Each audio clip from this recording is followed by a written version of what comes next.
All right, we are live and direct. We're streaming on YouTube.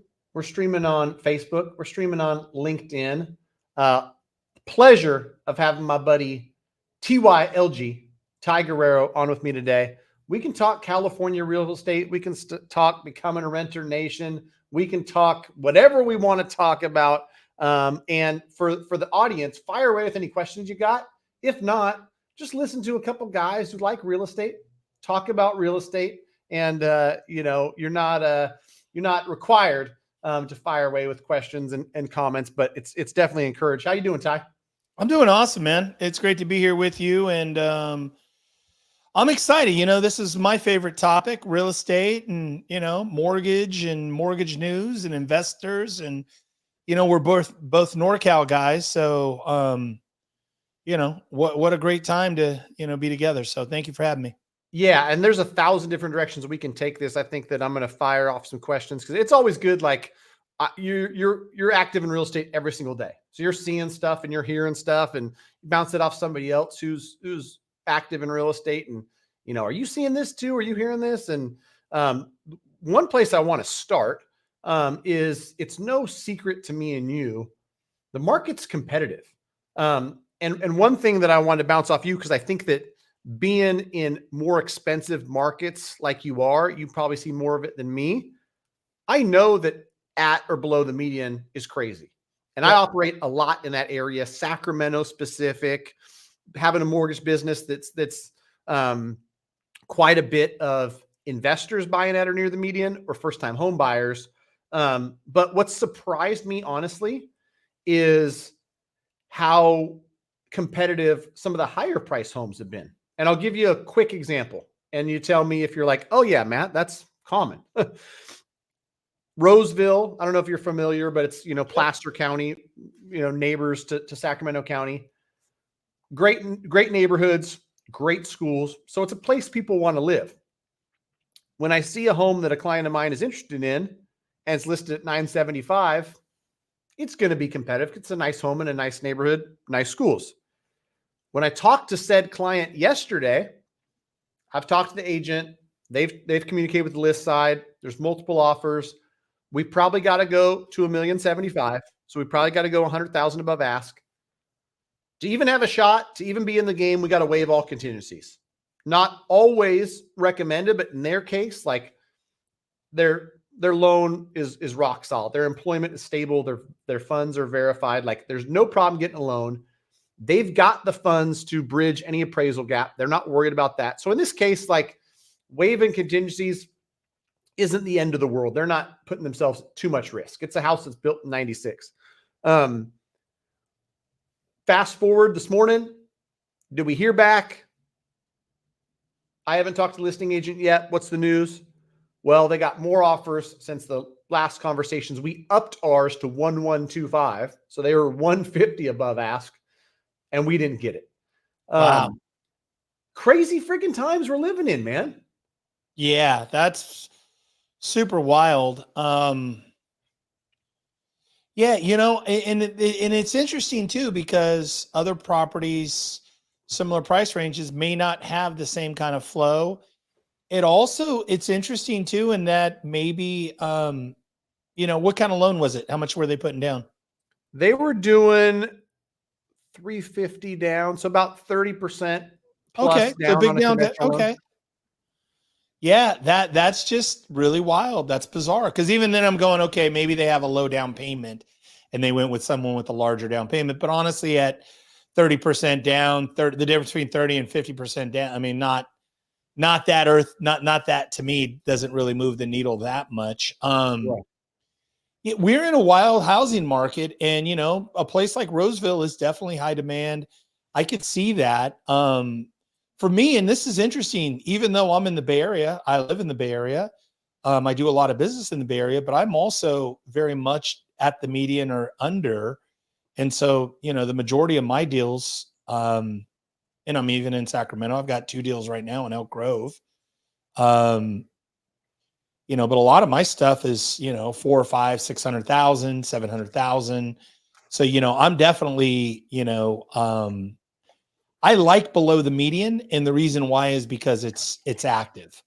There's always, even, if rates were headed to 8%, like it felt like, what was that, a year and a half ago, when rates were just going bananas, I was still moving product at 550 and, 450, 550.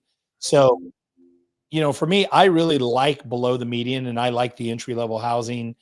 I love the FHA buyer and, those types of markets, I love. And so for that reason, I love Sacramento. I think Sacramento is a great market. So, but it is incredibly competitive. I really hope that we will start to see inventory come back a little bit. I think, I really hope that we'll get into a place that's more normal, that the market will in fact normalize. So these are things that, let's, time will tell, but ultimately, even if it's competitive, I think you've just got to keep your head down, keep doing the work, and keep moving forward. Yeah, and that's a question too. As an active real estate agent, I love having you to bounce things off of. I've said the same stuff to people, that my hope for the housing market, and since I'm on team buy side and I'm working with buyers and hate to see how competitive and discouraging it can and how hard it can be for them. My hope is that new supply outpaces demand, because that's the type of environment where you don't have to compete against 15 offers. You don't have to go, as much above ask, and it becomes quote unquote easier for buyers. So my question to you as an agent, because I'm sure you see it and you got colleagues and people that, work with you, are new listings set to pop? Do we have a bunch of stuff where you're like, oh, I'm getting that one ready, it's coming April 15th, I'm getting that one ready, they're going to be on the, first week of May? Do we have something to be hopeful for? Oh, I think you muted on accident. Yeah, it's still a trickle. I mean, I think it's still a trickle. I don't see any huge pipeline, and I'm active. I'm on the phones every day. I make, depends. I don't want to exaggerate, but I, several times a week, 2 to 3 to 4 days a week, I am on the phone for 2 to 3 hours. I'll make, at least 150 outbound dials and talk to, minimum, 5 to 8 to 10 people a day, sometimes as much as, more dials with, 20 or 30 conversations, 25 conversations. 25 conversations a day is kind of my focal, that's a good healthy number. Talk to 100 plus people a week. But generally everything's tight. People are not, I don't think there is some pinned up supply, but not as much as we would hope for. I think that, again, national average, we talk a lot about on Michael Zuber's show, One Rental at a Time, the Friday financial wrap up. We're probably on track for plus or minus 4 million transactions, very similar to what it was last year. So 2024 will probably transactionally look a lot like last year, that not an expectation of a huge uptick. So at least that's what I see so far after the first quarter of the year. Yeah, I think Sacramento, has seen an uptick, and it's, not significant enough where you'd write home about it, but, we might be up 10% or so on just number of sales, right? We're not talking about prices, guys. We're just talking about like number of homes transacted, which when you look back, it's not like you're comparing against a big number. So it's not anything earth shattering. There's still very little for sale and hence fewer transactions. Random question for you, because I just saw this stat earlier. Someone brought it to my attention. I thought this was crazy. Whoever it is that was doing this study said that by 2030, institutions will control 41% of homes in the US.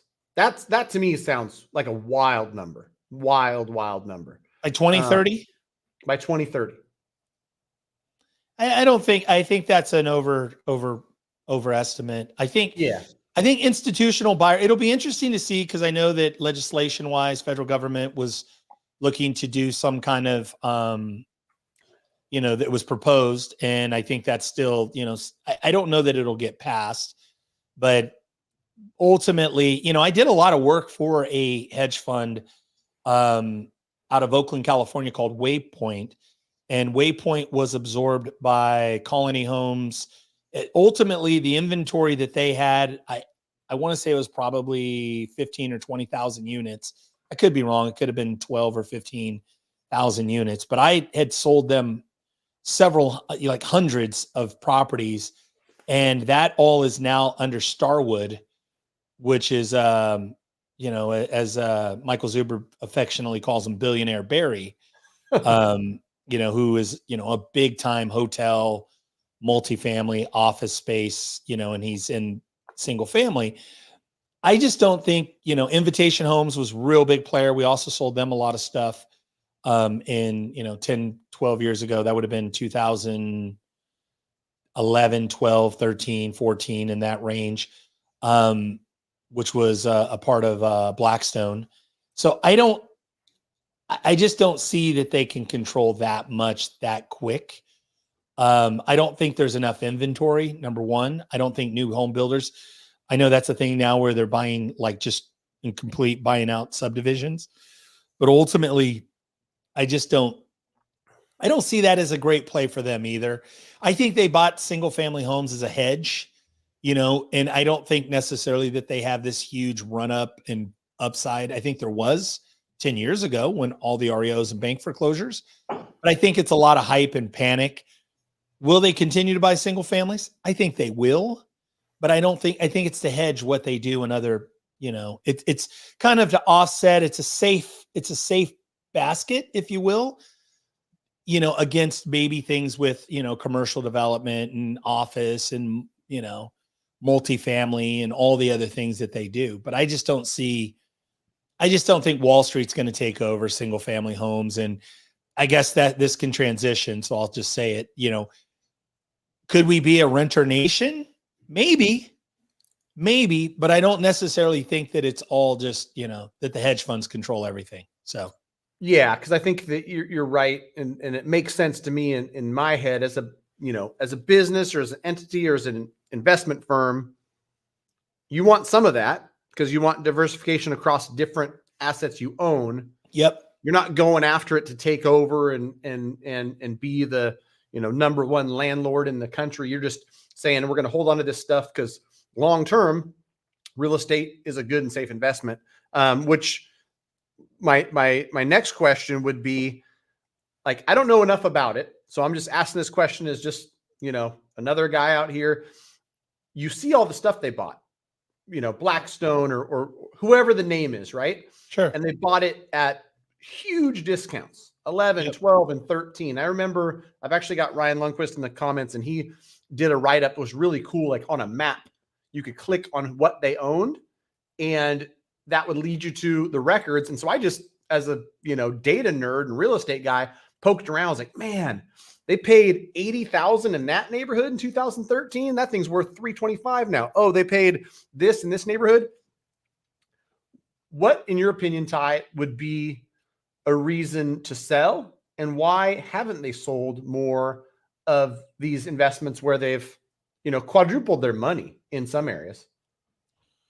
Yeah, I think some of them have, like some of them have. I know Barry Sternlicht, I believe is his name, the billionaire Barry from Starwood. I know he sold off like 8,000 or some number. This was a press release last year as office and things were, burning down, and, you had commercial problems start to unravel. Some of them some of them have sold, but they traded a block to another hedge fund or another company.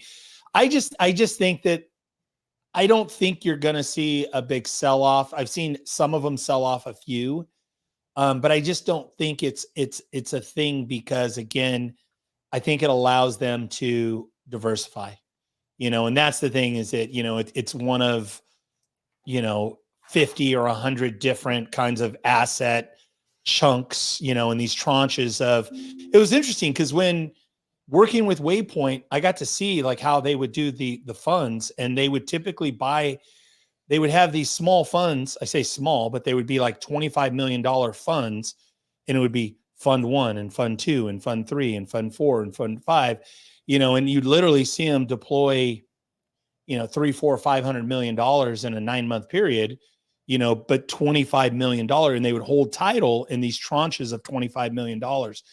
And so it's interesting that I just don't think, I think they're going to hold on to the stuff. Will they sell off at some point? Maybe, maybe not. But I think, you know, again, I think it just gives them some diversification. I think there was an opportunity there 10 or 12 years ago. Why do they hold on to it now? It just diversifies the portfolio.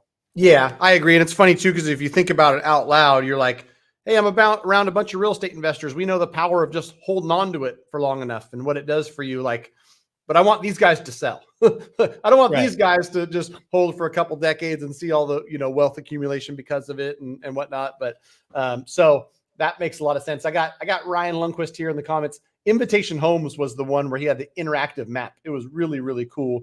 Correct. If you haven't checked out SacramentoAppraisalblog.com, Ryan Lundquist wrote that blog for going on 15 years. Bunch of cool data, bunch of cool graphs.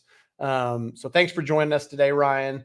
They're sitting on tons of home equity. What's interesting is, I don't know if I ever told you, Ryan, but I know some people that are like, I own 2 rentals in the same court as Invitation.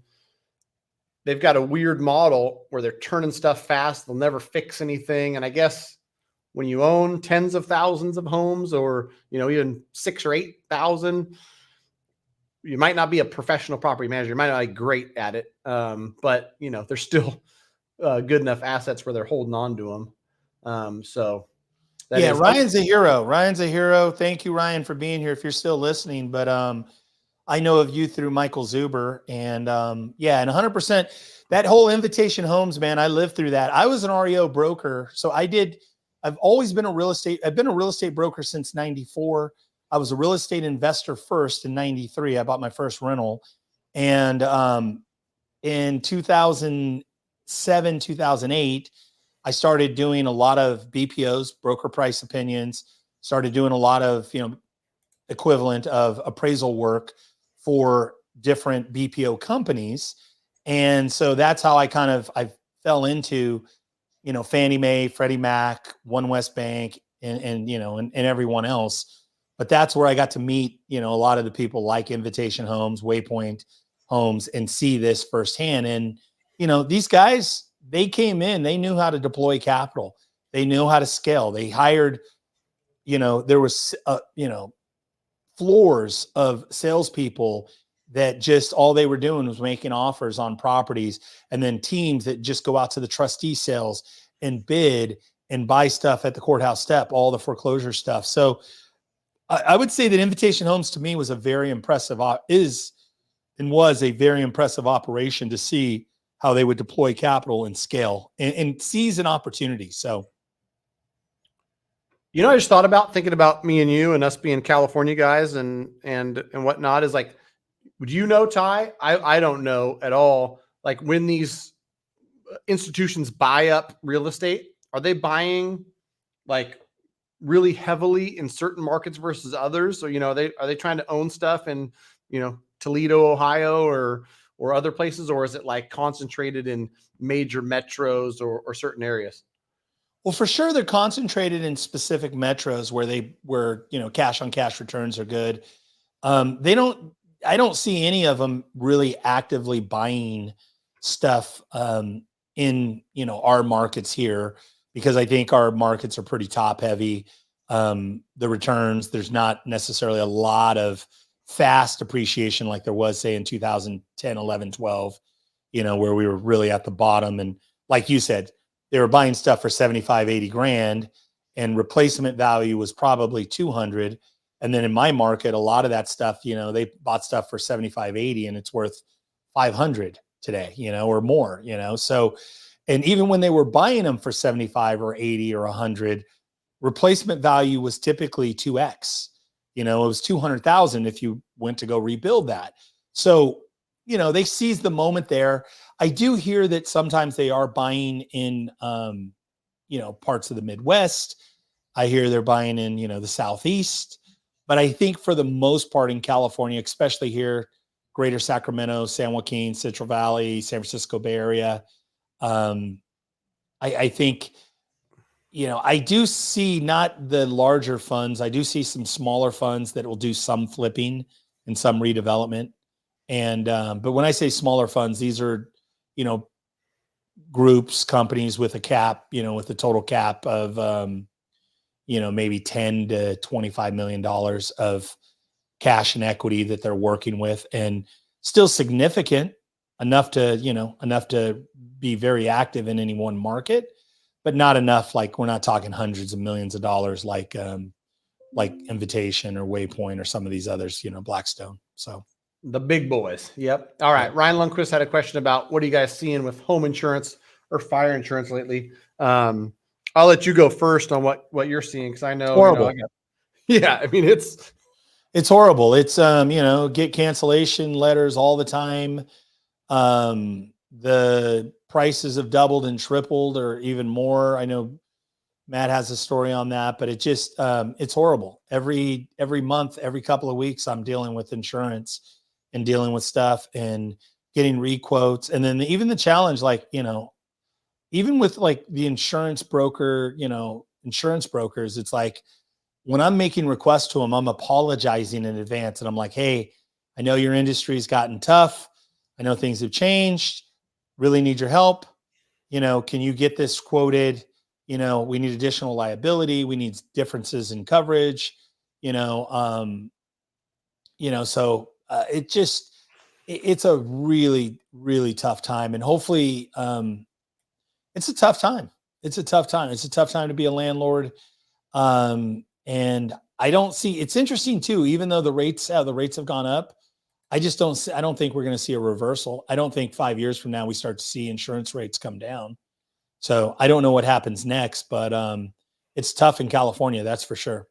super tough. Yeah. I didn't want to mess up this quote, so I pulled up the latest from an insurance broker here in California. I send a lot of business to. I was like, I know there's a red thing that's part of his like email signature now. In a changing insurance market, turn times for quotes are taking longer than usual as we continue to offer our most competitive option. I appreciate your patience while the location risk is being reviewed and submitted for approvals to multiple carriers. Like, that's the apology up front. And so like you, Ty, like I've got all these partners, whether they're insurance agents or real estate agents or title people, where I know it's tough. So I'm apologizing in advance saying, what can you do here? But just to add some more context and flavor to it, with 1,000 past client database, it's becoming more and more frequent to me. Hey, Matt, I got canceled. Like, what do I do? Hey, Matt, I've got my renewal coming up in May, and the figure they're throwing at me is wild. Do you got somebody I can talk to? A couple of examples that come to mind. Great client of mine, veteran. We got him in the house with a VA loan, and he lives in a more rural area like Pollock Pines. And he's like, Matt, like this is not right, man. I'm like, I'm calling the VA. Like, this can't be right. His insurance was like 2.5x. Got him with the best broker I know, who's going to do his best to find him the best possible deal, and just said, that's the state of the insurance market. Your insurance is going to more than double. And so, you know, it's an interesting conversation. Like, this is something that I talked with a client right before we jumped on. Ty was like, their homeowners insurance is more expensive. Their groceries are more expensive. Their car insurance is more expensive. Like, everything that they spend on every year, and you can't get away from it. You can't get away from homeowners insurance. You can't get away from your car insurance, is going up. Like, it's tough for a lot of people in a lot of ways. Yeah, it's wild. And what the insurance companies are doing, you know, at least from my understanding, is in California specific, using any excuse they can find to get the heck out.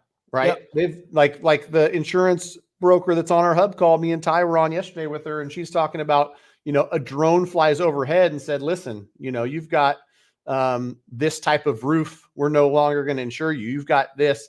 I had clients call me and tell me that they've got a photo of my roof, and that's their reason for not insuring me. And so if they want to limit their liability, get the heck out of California, where, you know, some of these insurance companies are losing money insuring people in California. They're just find any excuse to limit the number of policies they've got in this great state. Spot on. Yeah, it's wild. It's it's an interesting time for sure. But again, you just got to work through it. I'll say too that, Michael Zuber said this, and that I think Michael Zuber said this. I heard it somewhere, but somebody just said, hey, if you have these ticky-tacky claims, the fence blew down. Oh, look, the fence blew down, and he literally posted that. I literally was going to say this.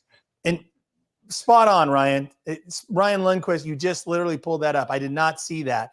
Don't call the insurance company. Just fix it out of your pocket. Don't do any ticky-tacky, claims, oh, I'm going to get this $2,500 thing billed to the insurance, because guess what? You're going to pay for it later, because they're going to cancel you and you're going to be searching around. And, spot on. Ryan's comment says it all.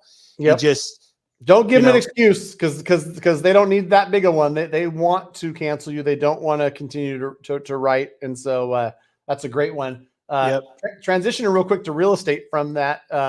Tony Uke, great buddy of mine, known this guy forever, active real estate agent. He was buying a bunch of stuff at the courthouse steps, working with investors 2014, 15, 16. So he's following notice of defaults, notice of sales. For anybody who was wondering what NOD and NOS was, Sack Placer, Wedgwood hedge funds are still dominating the trustee sale auction purchases over the last couple of years. Yeah. Still the big, is that a fish in our little tank? Yeah, it's a fish. That's a Nemo, Finding Nemo right there. Oh, okay. Yeah, I want to hear more, Tony, because Tony's been active too. He's Wedgwood's a client. Wedgwood's is a client of mine as well. They're out of Southern California. They're out of LA. I've done, a lot of business with them as well. They buy on behalf of they buy on their own, but then they also buy for other small funds. They also buy for a lot of family offices. So family offices will place funds. And again, I don't know exactly the whole entire back end, but I know that, probably similar to what I described is they have different family offices and different funds and tranches of, probably $5, $10, $25 million. And then they place assets, they buy on their behalf and then place them and assign those to some of these family office groups. But yeah, they're still very active in trustee sales. Wedgwood, I found, is pretty good to work with, and they're pretty transparent. I have never had any bad experiences.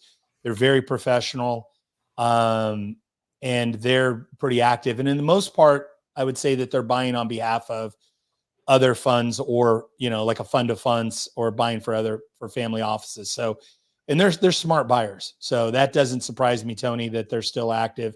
I don't know a lot about their trustee sale operation itself. But again, they're pretty good operators. They operate in the Bay Area as well. Cool. Yeah. So I'd love to spend, last bit of time we got, because I don't want to keep you too long. What do you see ahead, man? California real estate. We just entered Q2.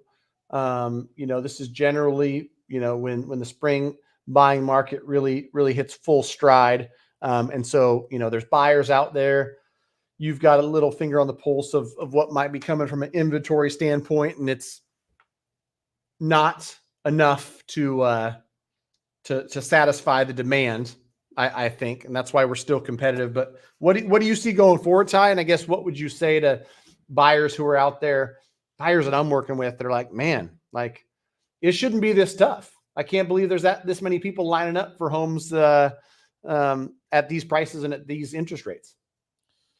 Yeah, there's just simply not enough supply. We know that. That's the theme. That's going to be continued the theme, I think, throughout this year. It'll be interesting to see how rates play into all of this. Higher for longer seems to still hold true, right? We thought, last week, we thought rates were going to, we thought it'd be 6.75 or 6.6. I don't know. I thought we were headed to 6.5 by summer, and now who knows what's going to happen next, right? We're still over 7, I think, right? Does that sound about right? Yeah. We're ticked back up above 7, and all my projections and all this stuff where I set like, okay, I wrote a 7.5 in November. I'll get a hold of them in the summer. We'll be able to refinance them to 6.25. That stuff hasn't played out. It's coming though. Yeah. And I think that's the thing too. I'm telling people is one, if you're an active buyer, you don't want it right now. Trust me, just let it be. It'll work against you. You don't want, you want it to stay where it is. It's going to work. It'll work against you because that just means instead of bidding against, even if you're bidding against 2 or 3 people, that's okay. But I think bidding against, 8, 10, 12 people, that's just crazy. That's ludicrous, and it's like, makes no sense. Yeah. Don't root hard for rates to come down, because all it does is bring your competition out to play. And, it's hard enough as it is. I'd be interested for your take on this too, because I just recorded some videos, being in the trenches like I am. And, Sure. You're an active real estate agent. I'm an active mortgage broker, different jobs, but a lot of times, especially on the buy side, we got the same mission: help get this buyer an accepted offer at a price they're comfortable with, the house they like. I'm seeing things move fast. I've seen a couple instances where I don't want to provide too many details because I don't want to shame anybody, but not having the right real estate agent has cost people an accepted offer. In a couple cases, I'm like, oh man, it puts me in a tough spot, honestly. But agent didn't move fast enough. Agent didn't communicate enough to get the information out of the list side, which, if done correctly, would have translated to a different offer being written, which the buyer would have been fine with. We get a chance of getting accepted. So what are you seeing out there? And I guess my question too is like, what do you see that's working, that's helping buyers stand out in a market like this where they got to compete? Just good communication. And I couldn't agree with you more. And the same, I would say, having a really good agent that communicates well is really important. Having a great lender who also communicates well and has credibility, like you, Matt, that has good, good credibility, that communicates well. That's a key piece all the way around. And it's not always the highest offer. In fact, every time we're getting in offer scenarios, consistently with my team, I'm always saying it isn't always the highest offer. It's the best offer that will actually close and do what the contract says and actually perform based on what we believe going into the deal. So that's a really, really big thing. In that, like, as an example, anytime I get a new listing, as an example, I got a new listing that went live the last couple of days, automatically I get a spam offer from, it's like they never called, they never emailed, they never text, we never heard from them. They just spam an offer in, and it's a lowball offer. It's not horrible. It's not a horrible offer, but they just spam it in, and then they never follow. Then they follow up 2 days later. Hey, did you get our offer? What's going on? Or even what's worse, they'll send an email that's canned that says, hey, it was really nice to talk to you, and blah, blah, blah, like this whole canned email. And I'm like, we never talked. I don't know who you are. I see this, but it's just, anyway, back to the point, good communication. A great communicating agent, will get an offer done, and a great communicating mortgage professional like you, Matt, the mortgage guy, will get the deals done. So it's really important for the consumer, for the investor. You've got to be with somebody who can really communicate and help you get to the front of the line. So at least you have an opportunity. Doesn't mean you're always going to get the deal, but at least you have a fair opportunity to get your offer and have your deal looked at. And so, so many times, I say that even the last 10 deals that I've sold, I would say that probably 6 out of 10 were not the highest. Okay. They were the best. Right. They were the best. Sometimes, the other times they were the best and the highest, but they weren't always the highest. So good communication, that's such a key piece. So I know I'd be curious too, because I remember having this discussion with an agent buddy of mine who shared it with me, and it shocked me. And I still think about this. when I got a client who's like, they've got 7 offers already. We're going to write, but it's really competitive. Great agent of mine said, Matt, on any given listing, while I might get 8 offers, generally speaking, only 2 of them are good. Yeah. Meaning they knew the price range that was going to get it done.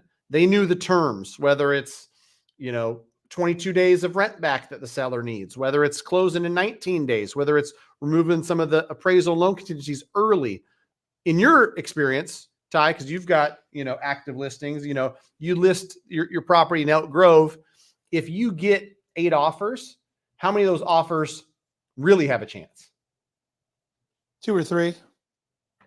Same, just exactly how your numbers were. 2 or 3 are worth it. The other, whatever it is, the other, 5 or 6 are sloppily written, not very well communicated, maybe really, respectfully piss poor follow up and introduction, and like very, very little, like really.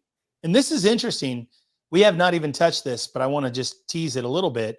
The whole NAR settlement, right? The whole National Association of Realtors and the settlement and all of that whole, that whole thing, right? What is that all about? Well, I think it has a lot to do with this. And I also think that all of those piss poor communicators, people that don't communicate well, that they kind of half-ass fill out the form right, send it over to the listing agent, email it over. They know how to, work the Supra lockbox key and get access.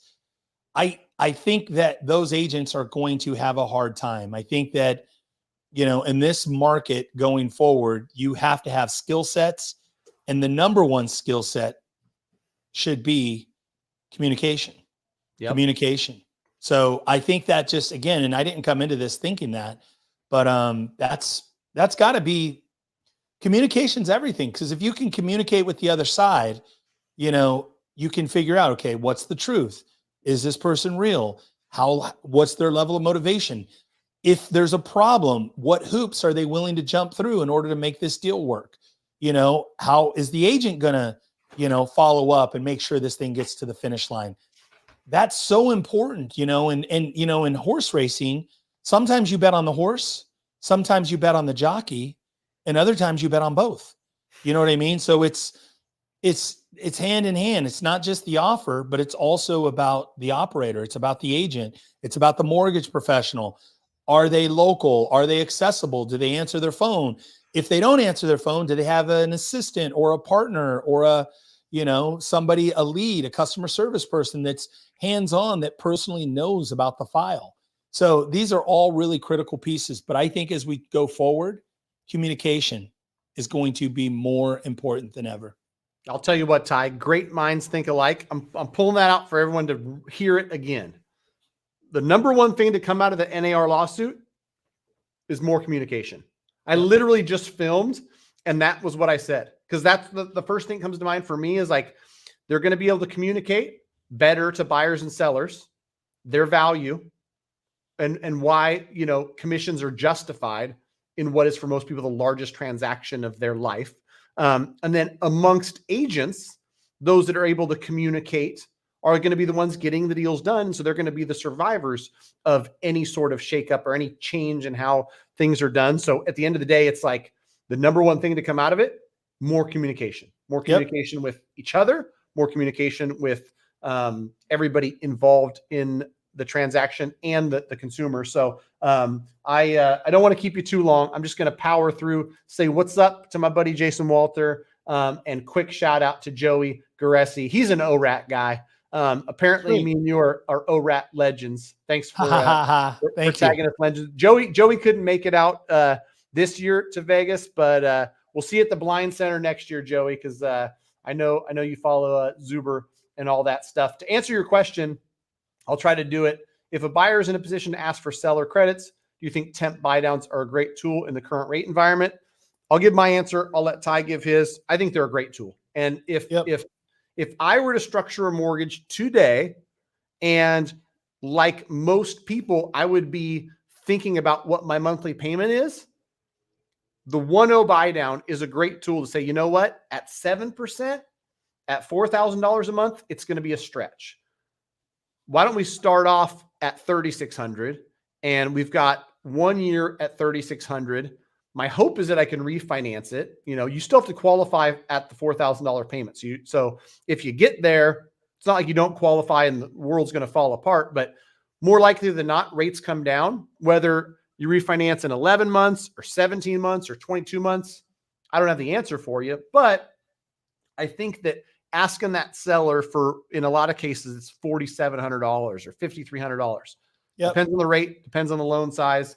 I think it's a great idea. And generally speaking, my mortgage advice is give me all the information about you, your goals, and your scenario.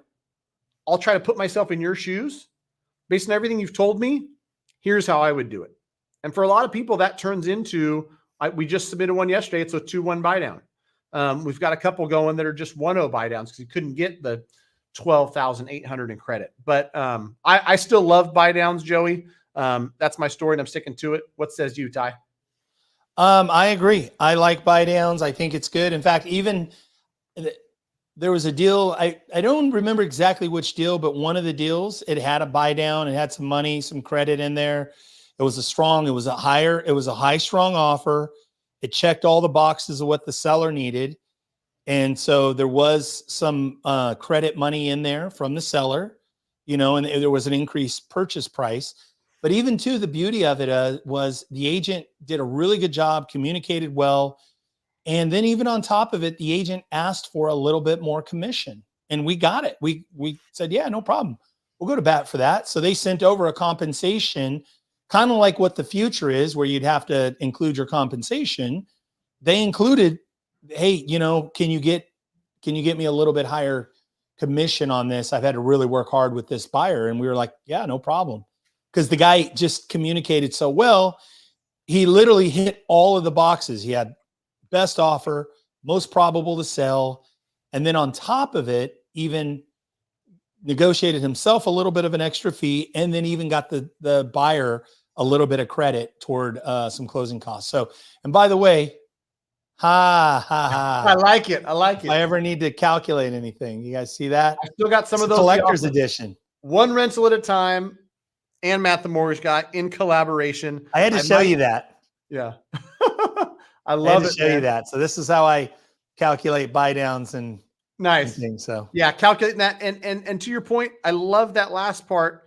People, need to remember in real estate, if you communicate, you can have win, win, win. You can have win, win, win, win. Buyer's agent, listing agent, buyer, seller, everybody can win. It just takes communicating and figuring out how do we put this whole thing together. To your point, Ty, when, nobody's communicating, it's just like, all right, you're willing to pay $640. Yeah, we'll write this up, 30-day close, bam, sends it to you. No conversation being had. That's not going to get us to a win-win. Nope. But communicating with you, talking through like, how do we make it a win for your sellers? How do we make it a win for the buyers? How do we make it a win for the buy side agent, list side agent? I love that story because I know it's possible. It might take a little bit of work. It might take picking up the old telephone. Some people are allergic to, but it can get done. So thanks for joining today, man. Any parting words before I shut this baby off and get back to work? No, I just wanted to say that if there are any realtors out there, would love to connect with you. TY at TYLG. You can see it here in my name somewhere in the naming. TY at TYLG.com. Realtors reach out, would love to network with you. I'm going to be rolling out some training here in the next month for realtors, just, adjusting to NAR, some of the stuff, but really, really looking at this market, how there's opportunities. So, I do some training / coaching around that. I used to be a coach for Mike Ferry. I used to be a coach for Tom Ferry, as well as I've, been coaching for 20 plus years. But again, I'm always a practitioner. Also, if anybody has any referrals for Solano County, Contra Costa County, Alameda County, the East Bay, I'm very active, do a lot of distressed, stuff, probate, estates, unlawful detainers, evictions, all the above. So even if you just have questions, I always love hearing from people. And surprisingly, when I do a podcast like this or a show, I get 3 or 4 people that reach out and say hi. So I always like it. So again, don't think it's like overwhelming. Like I get 50 emails. I don't. It's just You know what I mean? So I want to encourage people to reach out. So I would Cool. love to hear from anybody watching this. All right. I'll put it in the comments too. ty@tylg.com. Thanks, Ty. I appreciate you, man. Have a great day, bud. All right. You too, man. Later.